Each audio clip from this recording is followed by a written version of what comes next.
धनिष्ठा नक्षत्र 27 नक्षत्रों की सीरीज़ में आज हम आ पहुँचे हैं 23वें नक्षत्र पे, जिसका नाम है धनिष्ठा नक्षत्र। और आज हम धनिष्ठा नक्षत्र में पैदा होने वाले जातकों के संबंध में बात करेंगे कि क्या उनका स्वभाव होता है, क्या उनमें पॉजिटिव क्वालिटीज़, क्या उनमें सकारात्मक गुण होते हैं, क्या नकारात्मक पक्ष देखा जाता है। और इसके अलावा कौन सा ऐसा पूजनीय पेड़ है जिसकी पूजा करके वो जीवन भर एक सुलभ जीवन व्यतीत कर सकते हैं।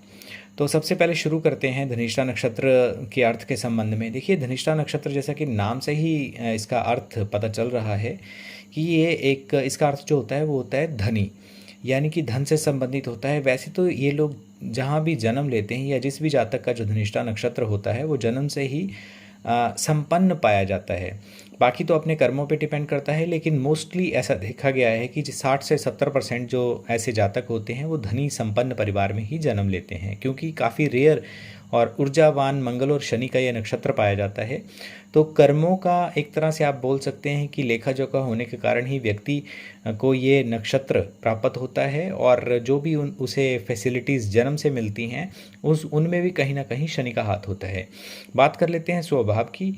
नरम दिल वाले व्यक्ति होते हैं ऐसे, और दानी होते हैं, आध्यात्मिक स्वभाव होता है, यानी कि पूजा पाठ करने वाले लोग होते हैं, सर्वगुण संपन्न होते हैं और समझदार होते हैं। इसके अलावा जो है इनके पूजनीय देवता जो हैं वो वसु माने जाते हैं, और पूजनीय वृक्ष जो शनि के ही पेड़ हैं, शमी, वो माने जाते हैं। यदि ये शमी के पेड़ पे जो हैं पूजा पाठ करते हैं, जल चढ़ाते हैं, दीपक लगाते हैं सरसों के तेल का, तो बहुत अच्छा माना जाता है। गण इनका राक्षस होता है। जैसे देखिए, गण 3 प्रकार के होते हैं, देव, मानव और राक्षस। तो थोड़ी सी क्वालिटीज़, राक्षस का कहीं ये अर्थ नहीं हो गया कि राक्षसों वाली प्रवृत्ति इनमें पाई जाएगी, लेकिन बोलने का अर्थ ये है कि कुछ ना कुछ गुण जो हैं उनमें अधिकांश राक्षस प्रवृत्ति के देखे जाते हैं। नाड़ी इनकी मध्य होती है। राशि के स्वामी जैसे मैंने बताया शनि है, और नक्षत्र स्वामी मंगल हैं। इसके अलावा ये राशि जो है मकर और कुंभ में पाई जाती है। अक्षर जो है वो गु और ज जाने जाते हैं।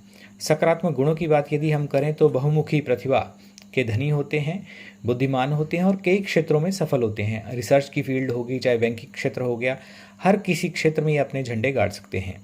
मंगल का अत्यधिक प्रभाव होने के कारण ऊर्जावान होते हैं, यानी कि आमतौर पर ये किसी भी कार्य को करने के पश्चात इतनी इजीली थकते नहीं हैं। ज्ञान की एक तरह से आप इनको कारखाना मान सकते हैं, पराकाष्ठा होती है, ज्ञान बहुत ज़्यादा होता है ऐसे लोगों में। धनी संपन्न होते हैं और सफल योजनाकार भी होते हैं। नकारात्मक पक्ष की यदि बात करें तो अभिमानु होते हैं और झगड़ालू भी होते हैं, जिद्दी और गुस्सैल भी होते हैं यदि इनके मंगल और शनि का प्रभाव जो है विपरीत हो तो। हल्का ग्रे रंग इनके लिए अच्छा रहता है। वर्ण इनका शूद्र होता है, और प्रतीक आकाशमंडल में जो भी तारा समूह बनता है, जो नक्षत्र का एक चिन्ह माना जाता है या प्रतीक माना जाता है, उसमें ये बांसुरी के चिन्ह को महत्व दिया जाता है, यानी कि इनके जो प्रतीक चिन्ह हैं वो बांसुरी हैं। अब बात कर लेते हैं इनके 4 चरणों की।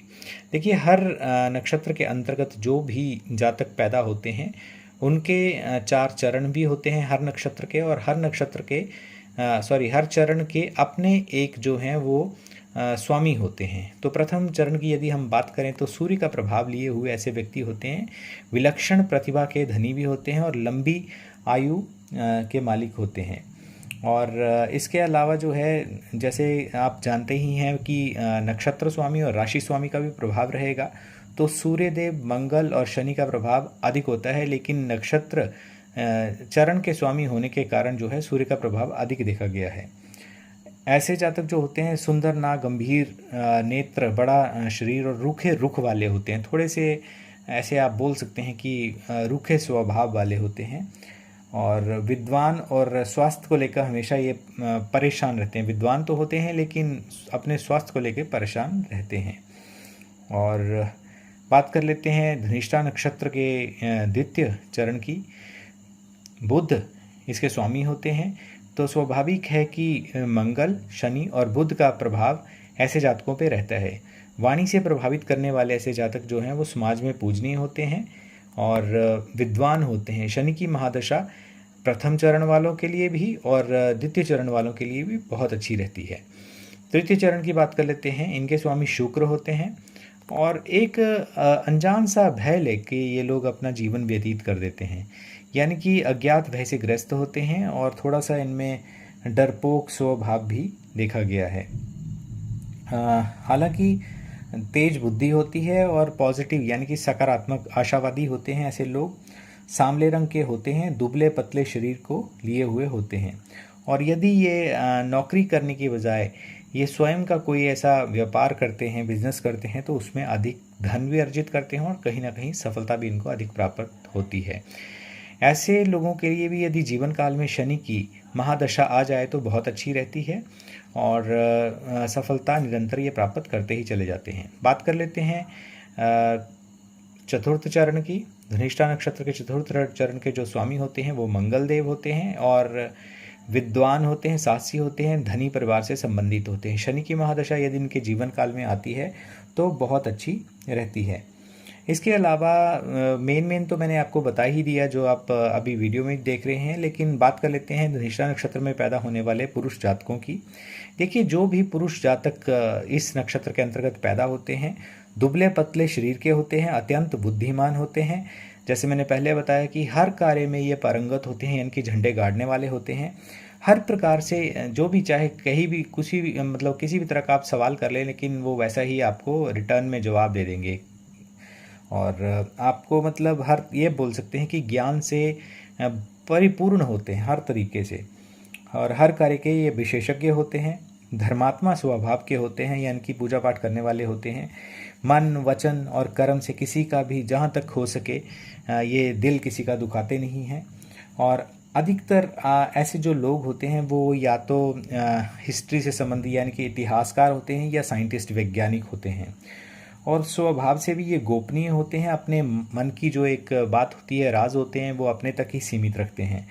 ऐसे जो पुरुष होते हैं या ऐसे जो जातक होते हैं उनका जो भाग्योदय होता है वो 24वें वर्ष के पश्चात होता है। 24 में से लेके 28वें वर्ष के बीच बीच में इनका जो भाग्योदय है वो होता है। ऐसी कोई इनको आप बोल सकते हैं अपॉर्चुनिटी मिल सकती है जिससे इनका भाग्योदय हो जाए। इसके अलावा जो है व्यापार में इनको वैसे तो चरण के हिसाब से जो मैंने पहले बता दिया, अदरवाइज ओवरऑल के हिसाब से बात करें कि सभी लोग जो इस नक्षत्र के अंतर्गत पैदा हुए हैं उनको व्यापार नहीं करना चाहिए। और रिश्तेदार इनके अवरोधक होते हैं और उनसे थोड़ा सा इनको बचाव रखना चाहिए। भाई बहन से इनको काफ़ी लगाव होता है और पत्नी के लिए काफ़ी ये भाग्यशाली होते हैं।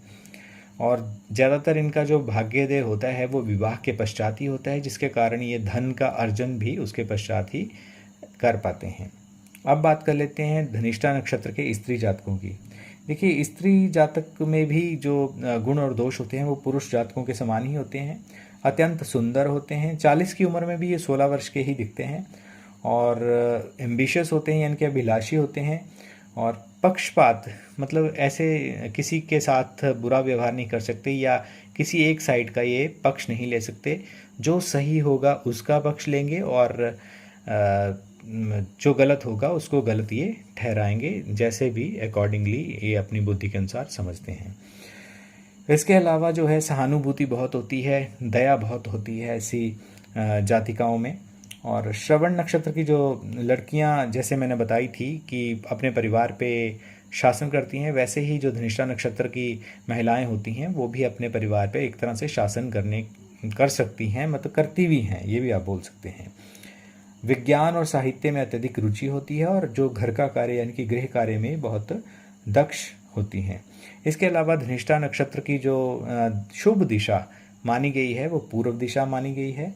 और स्पेशली जो इनके लिए टिप्स हैं वो ये हैं कि आप मंदिर ज़रूर जाएं और गणपति भगवान का पूजन करना इनके लिए बहुत अच्छा रहता है, क्योंकि इनकी योनि गज है तो कहीं ना कहीं इनके हर कार्य को बल मिलता है यदि ये गणपति भगवान की पूजा करते हैं। उन पे दूर्बा और बुधवार को जैसे दूर्बा और साथ में लड्डू का भोग भी लगाते हैं। तो दोस्तों, ये था आज का वीडियो। आई होप कि आपको ये वीडियो अच्छा लगा होगा। चैनल को सब्सक्राइब जरूर करें और वीडियो को फैमिली और फ्रेंड्स के साथ शेयर जरूर करें। आज के वीडियो में बस इतना ही। धन्यवाद।